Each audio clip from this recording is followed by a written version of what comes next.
आप नाना पाटेकर के बारे में बात कर रही थी, मुझे एक थिएटर के और दिग्गज और बहुत कमाल के एक्टर परेश रावल जी का ध्यान हुआ आया। आप उनके साथ एक नाटक करती थी डियर फादर जी, ये गुजराती भाषा में था जी। इसके बारे में बताइए। तो ये ओरिजिनली एक मराठी नाटक था जिसका नाम था काटकोण त्रिकोण। काटकोण त्रिकोण यानी कि राइट एंगल ट्रायंगल। ओके। इसमें मोहन आगाशे जी ने काम किया है। दी मोहन आगाशे जी, दी मोहन आगाशे। सो मोहन आगाशे इसमें 2 रोल्स करते थे। उसी का ये अडेप्टेशन है गुजराती में, जिसको मैंने किया था परेश रावल के साथ।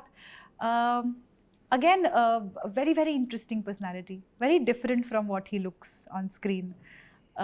तो मेरा और परेश जी का ना शुरुआती रिलेशनशिप बहुत ही इंटरेस्टिंग था, क्योंकि अगेन ये उनका बड़प्पन है कि उन्होंने हमें बहुत कंफर्ट दे रखा था। हम उनसे बात कर सकते थे, हम उनसे बहस कर सकते थे, हम उनसे आर्ग्यू कर सकते थे। He was open to all sorts of conversations.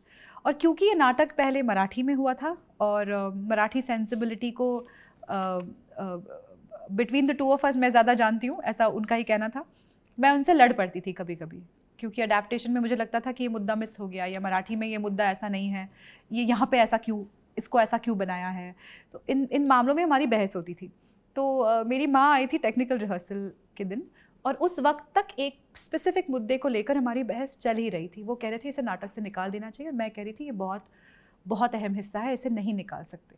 और इस पर स्टेज पे झगड़ा हो गया हमारा टेक्निकल रिहर्सल के दौरान। और वो पहली दफ़ा थी जब मेरी माँ परेश पद्मश्री उनका नाम है, तो वो पहली बार परेश रावल से मिलने आई थी। मिलने मतलब देखने आई थी। और वो देखने की उनकी बेटी परेश रावल से बहस करने में मैं झगड़ रही थी, बहस नहीं, मतलब झगड़ा हो रहा था कि तुमने छने समझा तो ना थी पापा, ये लेवल का झगड़ा हो रहा था। तो मेरी माँ चौंक गई थी। मैं जब नीचे आई तो उसने मेरा हाथ पकड़ा जोर से, उसने कहा परेश रावल जी भांटेस, जिस परेश रावल से झगड़ा करती है।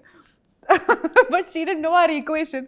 So there have been several instances where I've had and very sweetly he has been gracious enough to take all of this also.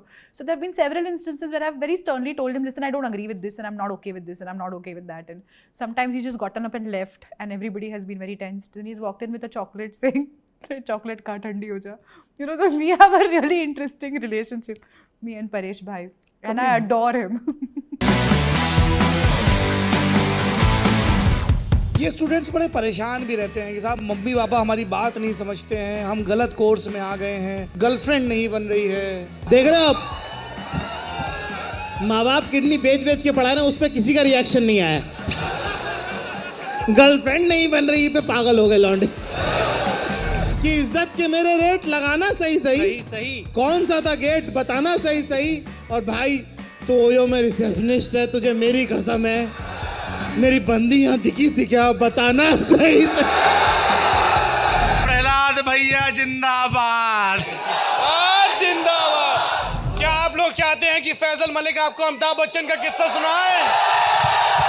क्या इधर की जनता चाहती किस्सा सुनाए? क्या इधर की जनता चाहती है किस्सा सुनाए? क्या आगे बैठी जनता चाहती है किस्सा सुनाए? क्या सब लोग चाहते हैं कि किस्सा सुनाए? अब इतने शानदार मेहमान होंगे तो माहौल तो जोरदार होगा ही। इस साल कौन कौन से मेहमान आ रहे हैं पूछिए मत, खुद आकर देखिए, या फिर किसी को बुलाना है तो कमेंट बॉक्स में उसका नाम लिखिए। 24, 25 और 26 नवंबर को मेजर ध्यानचंद नेशनल स्टेडियम नई दिल्ली में जब रहा है लल्लन टॉप अड्डा।